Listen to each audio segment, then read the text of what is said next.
नमस्कार दोस्तों, स्वागत है आपका मेरे चैनल फाइनेंस विद आलोक पे। और आज का हमारा एपिसोड 17 है रिस्क एपिटाइट के बारे में, जो कि होता है जोखिम लेने की क्षमता। आज का हमारा टॉपिक है कि रिस्क एपिटाइट होता क्या है और इससे हम जानेंगे कि हमारे लिए कौन सा इन्वेस्टमेंट सही है। देखिए, हमेशा हर बार हमें ये देखना होता है कि कौन सा इन्वेस्टमेंट हमारे लिए सही है। वो इस बात पे निर्भर नहीं करता है कि वो इन्वेस्टमेंट्स रिटर्न कितने दे रहा है। वो इन्वेस्टमेंट इस बात पे डिपेंड करता है कि हमारा गोल क्या है, हमारा टाइम होराइजन क्या है, या हमारा रिस्क एपिटाइट क्या है। इन तीन फैक्टर्स पे हमारे डिसीजंस डिपेंड करते हैं, ना कि के एक्चुअल रिटर्न्स के ऊपर। और यही हमारे आज के वीडियो का मैसेज है। आज के वीडियो में हम सीखेंगे कि रिस्क एपिटाइट क्या होता है, रिस्क कैपेसिटी और रिस्क टॉलरेंस में क्या अंतर होता है, लो, मॉडरेट और हाई रिस्क प्रोफाइल्स क्या होती हैं, कौन सा इन्वेस्टमेंट किस प्रकार के इन्वेस्टर के लिए यूजफुल होता है, इन्वेस्टमेंट चुनने से पहले आपको किन बातों का ध्यान रखना है। और अगर चैनल पे नए हैं तो आप सब्सक्राइब कर लीजिए मेरा चैनल, और वीडियो अच्छी लगे तो लाइक कीजिएगा, कमेंट कीजिएगा। देखिए, लास्ट एपिसोड्स में हम पढ़ चुके हैं कि फाइनेंशियल गोल्स क्या है, इमरजेंसी फंड क्या होता है, बजटिंग कैसे करते हैं, कैश फ्लो क्या है, नेटवर्थ क्या है, और सेविंग्स रेट को समझ लिया है। तो मैं समझता हूं कि इन सारी बातों को समझ करके आपने भी अपना इन्वेस्टमेंट जर्नी स्टार्ट कर दी होगी। बट मन में एक सवाल आता है कि मुझे निवेश कहाँ करना है। ये सोचते होंगे कि अब हमारे को निवेश कहाँ करना है, ये क्वेश्चन हमारे मन में आता है। लेकिन इस क्वेश्चन से सबसे ज्यादा इंपॉर्टेंट होता है ये समझना कि मेरे लिए कौन सा इन्वेस्टमेंट सही है जो मेरे फाइनेंशियल गोल्स को अचीव करने में मदद करे। और इसी को जानने के लिए हम आज एक रिस्क एपिटाइट को समझने वाले हैं। ये एक एजुकेशनल वीडियो है। आप अपनी रिसर्च खुद कर लीजिए एक बार, और अपने इन्वेस्टमेंट सलाहकार से एक बार सलाह मशवरा भी कर सकते हैं। रिस्क क्या है? देखिए, हम कोई भी जब इन्वेस्टमेंट करते हैं तो हमारे माइंड में एक एक्सपेक्टेड रिटर्न का इमेज होता है कि अगर मैंने कोई इन्वेस्टमेंट किया है तो मुझे 15%, 18%, 20% का रिटर्न चाहिए। और अगर उस एक्सपेक्टेड रिटर्न के अगेंस्ट विपरीत में को रिटर्न मिले तो इसे ही कहते हैं रिस्क। तो कहने का मतलब यह हुआ कि आपने ये सोचा कि मुझे इस इन्वेस्टमेंट से 15% मिलना चाहिए और रिटर्न मिला 7%, तो ये होता है रिस्क। तो इन्वेस्टमेंट में रिस्क का मतलब होता है कि आपके जो इन्वेस्टमेंट की वैल्यू है वो ऊपर भी जा सकती है और नीचे भी जा सकती है, वो स्थिर नहीं रहती है। हर रिस्क बुरा नहीं होता है, लेकिन अगर बिना सोचे समझे रिस्क लिया जाए तो it will lead to financial losses in the investments. तो ये चीज ध्यान रखनी है। तो ये होता है रिस्क, यानी expected results are different than what is there in the market, low returns than expected. Risk appetite क्या है? रिस्क एपिटाइट आप इस तरीके से समझ ले कि आप में झेलने की शक्ति कितनी है, बोथ फाइनेंशियल लेवल पे और पर्सनल लेवल पे। आप अपने फाइनेंशियल गोल्स को ध्यान में रखते हुए कितना उतार चढ़ाव मेंटली एंड फाइनेंशियली सह सकते हैं, हाउ प्रिपेयर्ड आर यू, ये रिस्क एपिटाइट कहलाता है। तो यहां पे केवल रिटर्न की बात नहीं है, यहां पे ये है कि आप मानसिक रूप से कितने सहज हैं, कितने स्टेबल हैं, जो इस स्थिति में आप आगे निकल जाएं और आप इसको सहन कर पाएं। यानी झेलने की शक्ति आपको रिस्क एपिटाइट बताती है, लॉस बियर करने की शक्ति आपके रिस्क एपिटाइट को बताती है। तो जो लोग बाग 50-50 लाख, 60-60 लाख इन्वेस्ट करके घाटा खा के भी मुस्कुरा रहे हैं, तो ये बात मान के चलिए कि उनका रिस्क एपिटाइट बहुत स्ट्रांग है। रिस्क एपिटाइट किन बातों पे डिपेंड करता है? एज पे डिपेंड करता है। जितनी जल्दी एज में आप इन्वेस्टमेंट करना शुरू करेंगे उतना ज्यादा ही रिस्क होगा। इसलिए मैंने पिछले वीडियोस में भी बताया गया है कि इन्वेस्ट अर्ली, तो उससे क्या होगा, रिस्क भी कम होगा और पूरे टाइम का कंपाउंडिंग इफेक्ट मिलकर के आपकी वेल्थ काफी अच्छी बन जाएगी। आपकी इनकम स्टेबिलिटी पे डिपेंड करता है। अगर स्टेबल इनकम है तो आपको लेस रिस्क है। अगर आप ऐसे बिजनेस प्रोफेशन में हैं या स्टेबल जॉब में हैं जहां इनकम सैलरी की कोई इशू नहीं है और टाइमली आपके इंक्रीमेंट होते हैं, बोनस मिलता है, प्रमोशन होते हैं, तो आप एक स्टेबल जॉब में हैं। अगर स्टेबल जॉब है, रेगुलर सोर्स ऑफ इनकम है, तो भी कोई दिक्कत नहीं है, आपकी प्रोफाइल लेस रिस्की है। इमरजेंसी फंड तैयार कर रखा है कोई भी आपातकालीन स्थिति के लिए, जैसे कोई मेडिकल इमरजेंसी हो जाए, कहीं जाना पड़ जाए, वो फंड भी क्रिएट कर रखा है, तो भी आपकी जो प्रोफाइल है वो लेस रिस्की है। आपकी फाइनेंशियल रिस्पॉन्सिबिलिटीज कितनी है? फैमिली बड़ी होती है तो फाइनेंशियल रिस्पॉन्सिबिलिटीज भी ज़्यादा होती है। अगर सीमित फैमिली है, छोटी फैमिली है, और अगर आपको किसी बहन की शादी या बच्चों की शादी नहीं करनी है, रिटायरमेंट फंड प्लान कर रखा है, प्लस तमाम दूसरे इन्वेस्टमेंट कर रखे हैं, फाइनेंशियल रिस्पॉन्सिबिलिटीज कम है, बच्चों की पढ़ाई पूरी हो चुकी है, तो भी आपकी जो रिस्क प्रोफाइल है वो लेस रिस्की है। आपका इन्वेस्टमेंट टाइम होराइजन क्या है। अगर इन्वेस्टमेंट टाइम होराइजन बहुत बड़ा है, 25 से 30 साल का है, तो भी एक लेस रिस्की पीरियड होता है। तो अगर छोटा इन्वेस्टमेंट पीरियड है तो उसमें इतना गेन नहीं मिलेगा। तो जितना लंबा इन्वेस्टमेंट टाइम होराइजन होगा उतना कम रिस्क होगा। अब आपका personal comfort and market fluctuation पे भी डिपेंड करता है।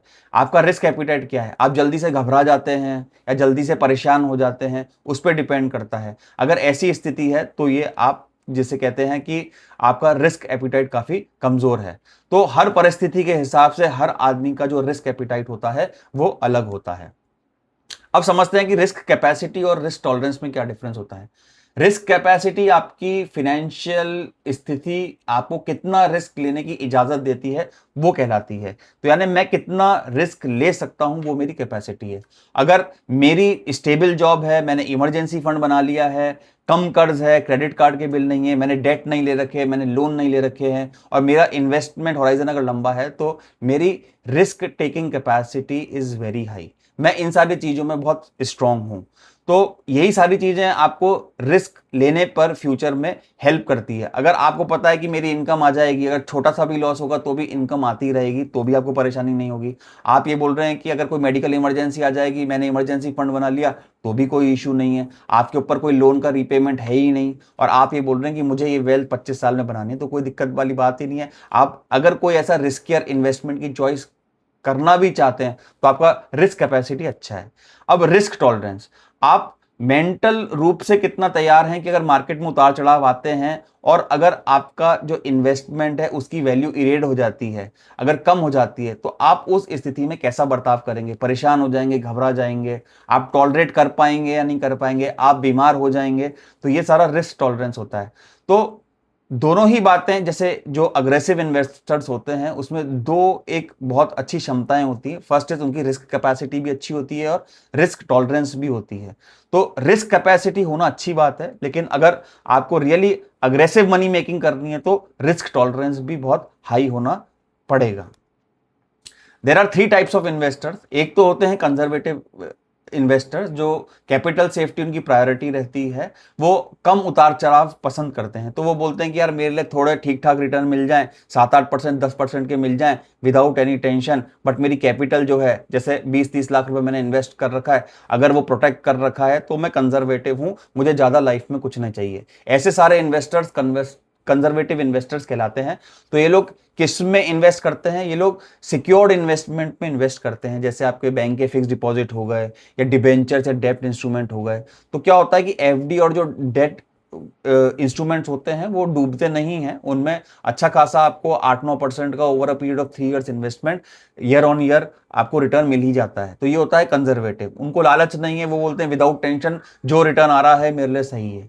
दूसरे होते हैं मॉडरेट इन्वेस्टर्स, वो एक बैलेंस बना करके चलते हैं। वो बोलते हैं कि थोड़ा सा रिस्क चल जाएगा, जैसे रिस्क कैपेसिटी मेरी अच्छी है, रिस्क टॉलरेंस भी मेरा अच्छा है, तो थोड़ा बहुत रिस्क मैं उठा सकता हूं, मुझे कोई टेंशन नहीं है। तो ऐसे सारे लोग म्यूचुअल फंड के अंदर इन्वेस्टमेंट करते हैं और इस तरीके के इन्वेस्टमेंट करते हैं कि भाई मॉडरेट रिस्क इज ओके। अगर कंजर्वेटिव पे मुझे 8% मिलता है और मॉडरेट रिस्क के 12-13% मिलता है, तो मेरी कैपेसिटी इतनी है कि मैं मॉडरेट रिस्क ले सकता हूं।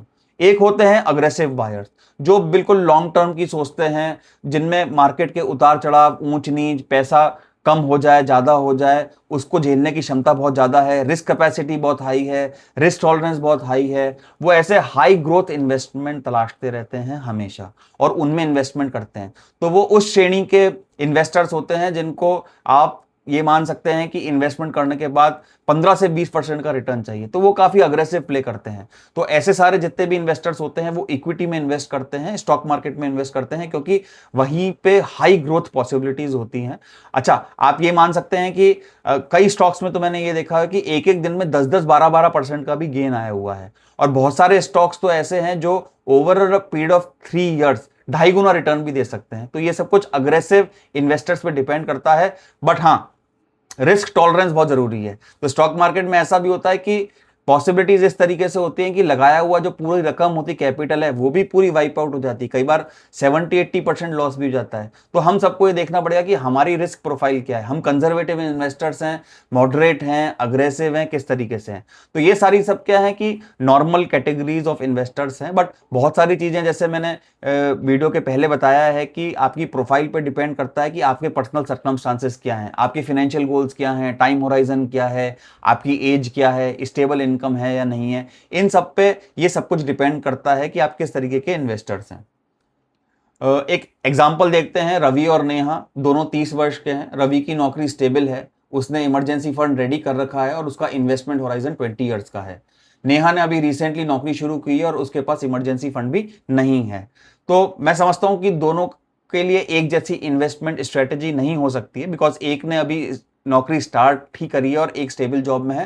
तो दोनों का इन्वेस्टमेंट स्ट्रेटेजी जो होगा वो बिल्कुल डिफरेंट होगा। और यही कारण है कि इन्वेस्टमेंट स्ट्रेटेजी डिजाइन करने से पहले अपने रिस्क प्रोफाइल को जरूर अंडरस्टैंड कर ले कि मैं कितनी रिस्क कैपेसिटी है मेरी और मैं कितना रिस्क टॉलरेट कर सकता हूं। इन्वेस्टमेंट चुनने से पहले आपको 5 सवाल पूछने चाहिए कि मैं अगर कोई इन्वेस्टमेंट कर रहा हूं तो मुझे क्या चीजें इंपॉर्टेंट है। सबसे पहले है कि मेरा गोल क्या है, मैं किस तरीके की वेल्थ बिल्ड करना चाहता हूं। क्या बच्चों की हायर एजुकेशन के लिए करना चाहता हूं, या इमरजेंसी फंड करना चाहता हूं, या रिटायरमेंट प्लानिंग करना चाहता हूं, या लड़की की शादी के लिए मैं फंड जोड़ना चाहता हूं, या एक ऐसा बहुत बड़ा कॉर्पस क्रिएट करना चाहता हूं जो जब मैं रिटायरमेंट करूं तो वो मुझे मिल जाए और मेरी आजीविका जब तक मैं जीवित रहूं वो तब तक चलती रहे। तो वो गोल पे डिपेंडेंट होता है कि मेरा एक्चुअल गोल क्या है। अगर गोल क्लियर होगा तो आपको स्ट्रेटेजी भी मोटा मोटी क्लियर हो ही जाएगी कि किस तरीके से मुझे इन्वेस्टमेंट करना चाहिए। मुझे पैसा कब चाहिए ये गोल पे डिपेंडेंट करता है। नॉर्मली क्या होता है कि बच्चे की हायर एजुकेशन, जब आपका लड़का या लड़की 20 ईयर्स की एज में आ जाएंगे तो उसके इमीडिएटली 1-2 साल में फॉरेन भेजने के लिए, एक अच्छी यूनिवर्सिटी में भेजने के लिए हायर एजुकेशन का फंड आपको चाहिएगा। प्लस रिटायरमेंट प्लानिंग, अगर आपको मान के चलिए कि 15 साल ही जॉब में बचे तो 15 साल के बाद वो फंड चाहिएगा। बच्चे की शादी 5 साल के बाद करनी है तो वो फंड आपको 5 साल के बाद चाहिएगा। तो ये सब कुछ पैसा कब चाहिए उस पर भी डिपेंड करता है कि आपका फाइनेंशियल गोल किस तरीके से आप डेवलप करेंगे। तीसरी बात है कि अगर इन्वेस्टमेंट की जो वैल्यू है कुछ समय के लिए घट जाए तो आपके रिएक्शंस क्या होंगे। आप घबरा जाएंगे, आप टेंशन ले लेंगे, या बीमार पड़ जाएंगे। तो ये डिपेंड करेगा कि आपकी रिस्क टॉलरेंस के ऊपर कि आप कितना रिस्क टॉलरेट कर सकते हैं। तो इसको भी जानना बहुत जरूरी होता है। चौथा होता है कि क्या मेरे पास इमरजेंसी फंड है। अगर मेरे पास इमरजेंसी फंड है तो जो मेरे इन्वेस्टमेंट डिसीजंस होते हैं उसके लिए मेरे को काफी स्टेबिलिटी प्रोवाइड करता है, क्योंकि मुझे पता है कि अगर कोई भी इमरजेंसी आ गई, अगर मेरा जॉब चला गया या कोई मेडिकल इमरजेंसी आ गई या और किसी चीज के लिए जरूरत पड़ गई, तो मेरे पास 12 महीने 15 महीने का फंड पड़ा हुआ है। तो इस पर भी डिपेंड करता है कि अगर इमरजेंसी फंड होता है तो मेरे डिसीजंस जो होते हैं वो काफी प्रिपेयर्ड रहेंगे और फोकस्ड रहेंगे। और पांचवा होता है यस, क्या मैं रेगुलर इन्वेस्टमेंट रख सकता हूं, इसके ऊपर भी डिपेंड करता है। रेगुलर इन्वेस्टमेंट से ही वेल्थ बिल्ड होती है। मैंने पिछले वीडियोस में आपको बताया हुआ है कि कितना जरूरी होता है कि रेगुलर इन्वेस्टमेंट मार्केट में बने रहना। तो ये वो 5 फैक्टर्स हैं जो इन्वेस्टमेंट की चॉइस करने से पहले हम लोगों को डेफिनेटली सोचने चाहिए। एक क्वेश्चन है कि अगर आपके इन्वेस्टमेंट की वैल्यू एक साल में 12% गिर जाती है तो आप क्या करेंगे। आप इसको बेचेंगे या इंतजार करेंगे या कंटिन्यूसली उसमें इन्वेस्टमेंट करते रहेंगे। तो जैसे मैंने 12% डिडक्शन का बोला है, लेकिन कई बार तो क्या होता है कि 20%, 25%, 30% भी ट्रेडिंग साइकिल्स के अंदर जो आपने इन्वेस्टमेंट कर रखा है, अगर आप स्टॉक इन्वेस्टमेंट या ट्रेडिंग करते हैं तो उसमें अगर गिर जाता है तो आप ये बात मान के चलिए कि लोग बाग तो बिल्कुल परेशान और घबरा ही जाते हैं कि अगर उनमें रिस्क टेकिंग कैपेसिटी या रिस्क टॉलरेंस कैपेसिटी नहीं है तो इन सारी चीजों का कोई भी एक करेक्ट आंसर नहीं होता है। ये इस बात पे डिपेंड करता है कि आपके पर्सनल गोल्स क्या हैं, फाइनेंशियल सिचुएशन क्या है और आपका रिस्क एपिटाइट क्या है। तो इन बातों पे निर्भर करता है। तो गोल्डन रूल क्या है, आपके फाइनेंशियल गोल्स, आपका टाइम होराइजन और आपकी risk bearing capacity and tolerance, अगर ये तीनों आपको ढंग से मालूम है तो आप एक बेटर फाइनेंशियल डिसीजंस इन्वेस्टमेंट के लिए ले सकते हैं। और जितने बेहतर आपके इन्वेस्टमेंट के डिसीजंस होंगे विथ राइट टाइम, तो आपको कंपाउंडिंग की मदद मिलेगी, टाइम का फैक्टर का एडवांटेज मिलेगा और आप लंबे समय में एक अच्छी वेल्थ क्रिएट कर पाएंगे और फाइनेंशियली फ्री हो पाएंगे। तो आज के वीडियो में हमने क्या क्या सीखा। आज के वीडियो में हमने सीखा कि रिस्क क्या होता है, रिस्क एपिटाइट क्या होता है, रिस्क कैपेसिटी और रिस्क टॉलरेंस में क्या डिफरेंस होता है, risk profile investment point of view के लिए क्यों इंपॉर्टेंट होती है, और इन्वेस्टमेंट शुरू करने से पहले किन खास बातों का हमारे को ध्यान देना होता है। आज क्या करिए, आप अपनी नोटबुक में अपनी एज लिखिए, आपकी इनकम लिखिए, आपकी फाइनेंशियल रिस्पॉन्सिबिलिटीज लिखिए, आपका इन्वेस्टमेंट हॉराइजन टाइम पीरियड लिखिए कि आपको पैसा कब चाहिए, और मार्केट में अगर उतार चढ़ाव आते हैं या ज्यादा गिर जाता है तो आपके रिएक्शंस और आपकी प्रतिक्रियाएं क्या होगी। और इनके बेसिस पे आप ये ध्यान करिए और ये पता लगाइए कि आप कंजर्वेटिव इन्वेस्टर हैं, मॉडरेट इन्वेस्टर हैं, या अग्रेसिव कैटेगरी के ज्यादा करीब हैं। तो आप मुझे कमेंट करके जरूर बताइएगा कि आपकी रिस्क प्रोफाइल और नेचर ऑफ इन्वेस्टर किस तरीके का है, कमेंट जरूर कीजिएगा। याद रखिए, सही इन्वेस्टमेंट चुनने से पहले खुद को समझना जरूरी है कि मैं कितना रिस्क ले सकता हूं, मेरी रिस्क बियरिंग कैपेसिटी कितनी है, क्योंकि ये सारा खेल मेंटल स्टेबिलिटी का ज्यादा है। इन्वेस्टमेंट तो बाद में होता है, सबसे पहले तो हमारे को समझना पड़ता है, हमें तैयार करना पड़ता है कि क्या हम रेडी हैं या नहीं है। नॉर्मली क्या होता है कि अगर आपकी मॉडरेट प्रोफाइल है तो एक बहुत अच्छा होता है, ना अग्रेसिव ना कंजर्वेटिव, अगर मॉडरेट है तो आप काफी अच्छी वेल्थ बना पाएंगे। अगले एपिसोड में हम सीखेंगे कि इंश्योरेंस बेसिक्स के बारे में, फाइनेंशियल प्लानिंग में इंश्योरेंस की क्या भूमिका होती है और इंश्योरेंस और इन्वेस्टमेंट में क्या डिफरेंस होता है।